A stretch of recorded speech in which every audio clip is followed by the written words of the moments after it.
안녕하세요. 마이웨이입니다.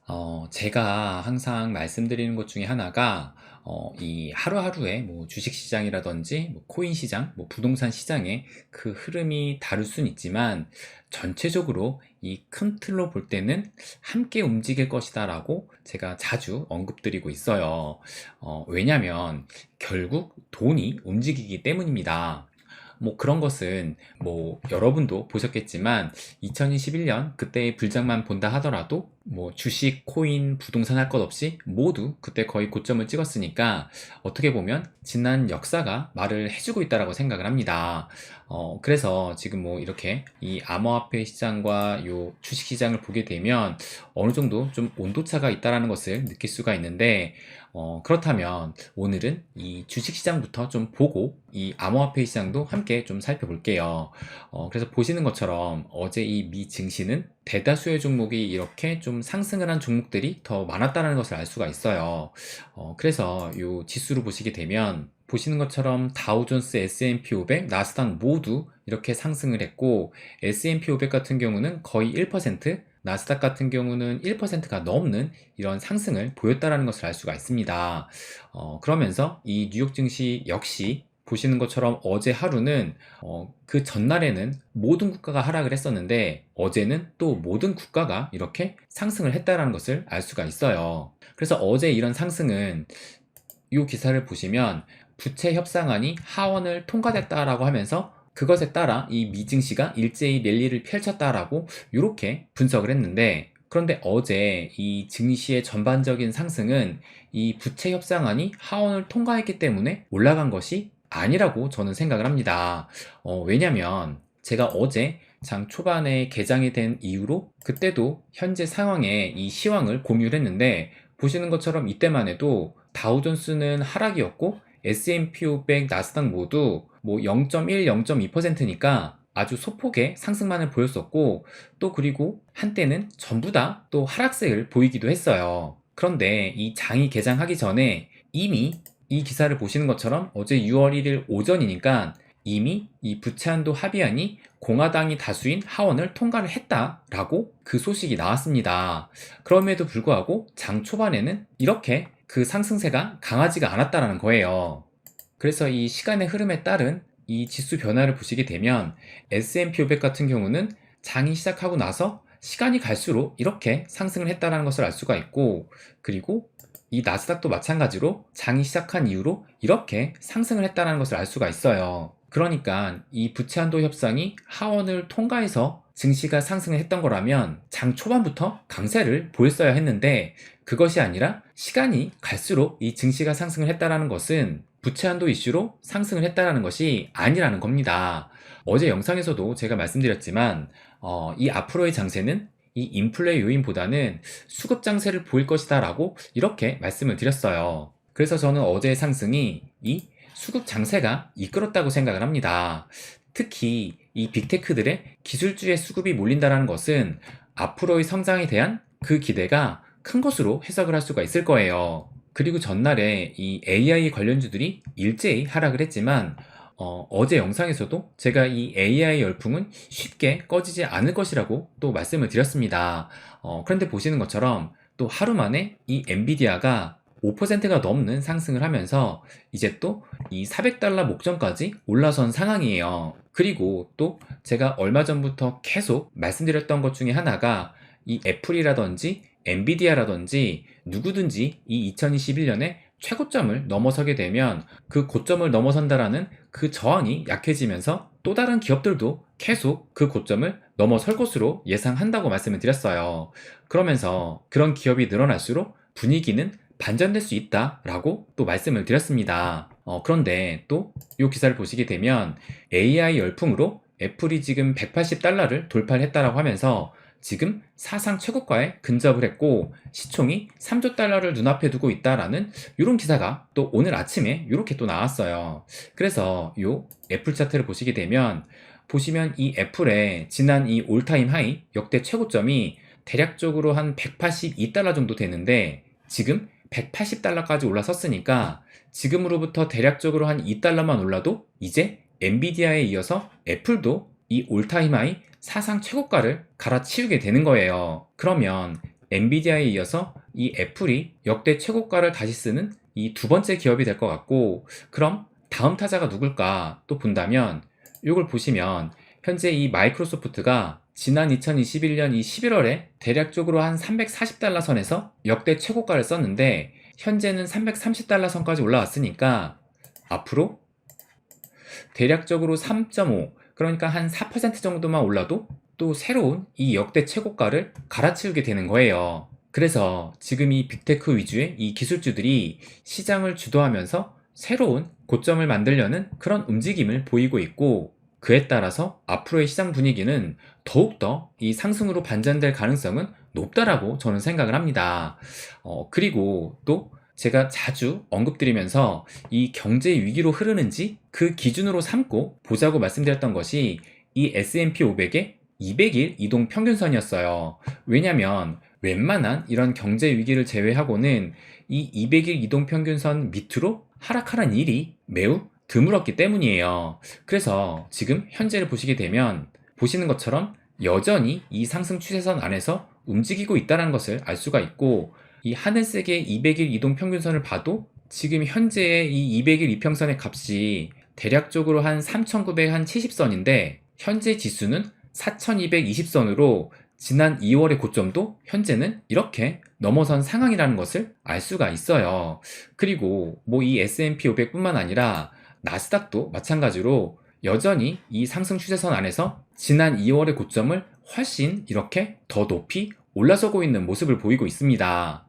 그리고 또 요것을 다시 보게 되면 보시는 것처럼 요 공포지수, 이 빅스지수가 어제 하루 동안 무려 12.7%나 하락을 하면서 이제 이 15포인트까지 크게 떨어졌다는 것을 알 수가 있습니다.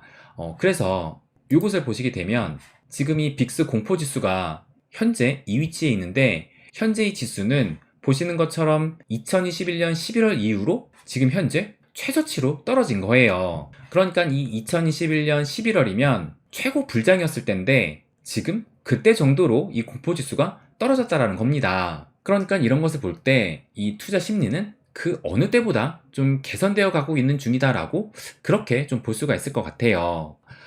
그런데 이 암호화폐 시장을 보면 보시는 것처럼 어제까지도 1.4%의 하락을 하면서 지금 4일 연속 이렇게 음봉의 모습을 좀 보이고 있다는 것을 알 수가 있어요. 어떻게 보면 이 여타 다른 자산 시장과 이 암호화폐 시장은 좀 반대로 움직이고 있는 것 같은데, 무엇보다 이 거래량을 보시면 지금 이 현재 거래량은 이 과거의 여느 때보다 엄청 줄어들었다는 것을 알 수가 있습니다. 그래서 어제도 이 기사를 보여드렸지만 5월의 암호화폐 현물 거래량이 급감을 했다라고 하면서 2020년 10월 이후 가장 적다라고 또 말씀을 드렸어요.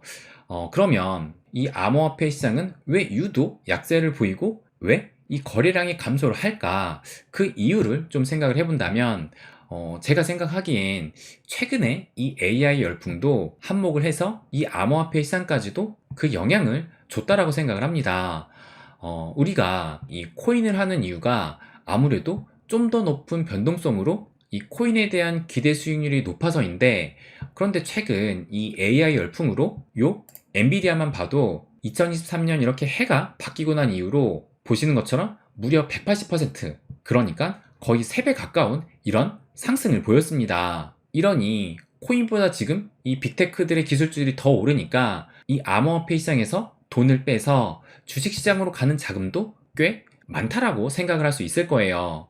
그만큼 이 암호화폐 시장에 대한 이 대중의 관심도는 점점 떨어지고 있고, 그렇다면 이 암호화폐 시장에 다시 이 관심을 돌리면서 이 돈이 몰릴 만한 그 모멘텀이 좀 필요할 수 있을 겁니다. 그렇다면 그 모멘텀이 뭐가 될 수 있을까?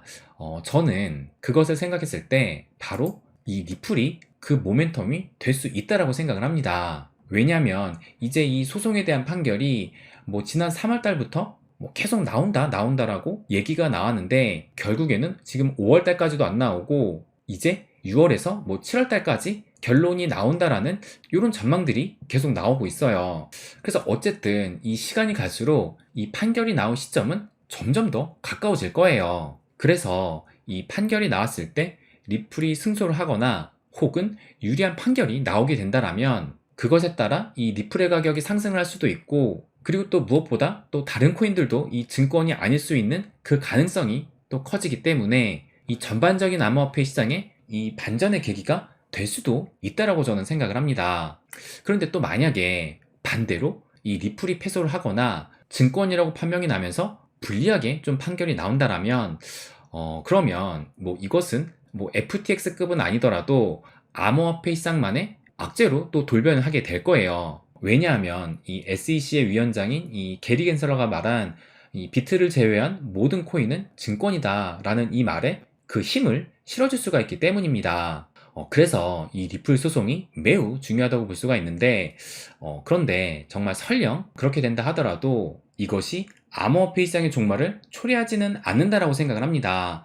뭐 FTX 사태만 봐도 이 메이저 거래소가 무너지면서 뭐 시장이 망할 것 같은 분위기가 들었었는데, 그런데 또 결국은 또 이렇게 일어섰습니다. 그래서 이 암호화폐 시장은 결국 시대적인 흐름으로 가기 때문에 결코 망하지는 않는다라고 생각을 합니다.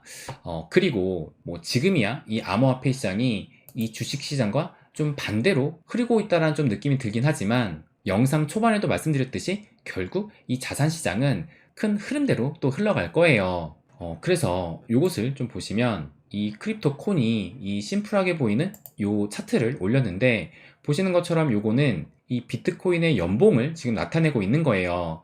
그래서 2014년도에 이렇게 음봉이 나온 이후로 그 뒤로 1년, 2년, 3년 동안 상승을 했었고, 또 마찬가지로 2018년에 이런 음봉이 나온 이후 1년, 2년, 3년에 이런 양봉이 나왔다는 것을 알 수가 있습니다. 그리고 작년 2022년에 이렇게 또 마찬가지로 음봉이 나왔고, 지금 이 2023년에 그 첫 번째 해를 맞고 있는 상황입니다. 그래서 이 얘기는 지금 대다수의 코인러들은 뭐 당장의 뭐 상승과 하락은 예측할 수 없겠지만, 어느 정도 장기적으로 볼 때 뭐 올해와 내년, 내후년까지 상승을 할 것이다라는 그런 기대는 지금 어느 정도 하고 있을 거예요. 그러다 보니 최근에 이 하락과 폭락을 기다리는 사람들이 은근히 많다라는 것도 또 한 번 좀 느끼게 됩니다. 특히 뭐 지금 금리가 어떻고 또 물가가 어떻고 하면서 앞으로는 폭락할 것이라고 말하는 사람들이 꽤 많이 보이고 있다는 것을 아마 여러분도 좀 느끼셨을 것 같아요. 뭐 그리고 저 역시도 뭐 얼마 전에 영상에서도 말씀드렸지만 비트코인이 좀 어느 정도 하락하기를 좀 기다린다라고 하면서, 하락을 한다면 적극적으로 매수를 할 것이다 라고 그렇게 또 말씀을 드리기도 했어요. 그러다 보니 또 제가 어제 올린 영상에 이런 댓글이 하나 달렸는데, 요 강미열 님께서 뭐라고 말씀을 하셨냐면, 하락을 기다리는 사람들이 지배적이라 자리를 안 주고 올릴 것 같네요. 그리고 알트도 불장이 올 것 같습니다 라고 이렇게 말씀을 하셨습니다. 그래서 이 댓글처럼 좀 싸게 살 기회를 안 주고 정말 올라갈 가능성도 충분히 있다라는 생각이 좀 들었습니다. 뭐 더구나 지금 증시 같은 경우는 이 저점과 고점을 계속 높여가고 있는 가운데 폭락을 기대하는 것은 어떻게 보면 기우제를 지내는 것이 아닌가라는 그런 생각까지도 듭니다. 그래서 어찌 보면 지금 현재 무포지션으로 있는 것이 가장 리스크가 크지 않을까 생각이 들어요. 그리고 이 무포지션을 고수를 한다면 내 스스로를 폭락을 바라는 이 폭락이로 만들게 되고, 또 이 시장을 부정적인 시각으로만 볼 수밖에 없을 겁니다. 그래서 이 바닥에서 잡겠다고 현재 무포지션으로 있는 것보다는 내가 감당할 수 있을 만큼 이 현물 보유량을 조금씩 늘려가면서 혹시 모를 큰 하락에 대비해서 이 현금 비중도 일정 수준 유지하는 것이 가장 최선의 방법이 아닐까라고 저는 생각을 합니다. 뭐 이것이 가장 이상적이긴 한데, 원래 투자는 이 기본으로 돌아가야 된다고 생각을 해요. 그래서 저도 이 일정 수준의 현금은 계속 좀 보유를 하고 있는 중입니다. 그래서 또 마지막으로 말씀을 드리면, 내가 현재 이 무포지션으로 대응을 하면서 시장을 부정적으로 바라보는 이 폭락기가 되어가고 있지는 않은지 한번 좀 돌아봐야 하지 않을까라는 생각이 좀 들었습니다. 네, 그럼 오늘은 여기까지 하겠습니다. 항상 제 이야기 끝까지 들어주셔서 감사드립니다. 부자가 되는 길, 마이 웨이.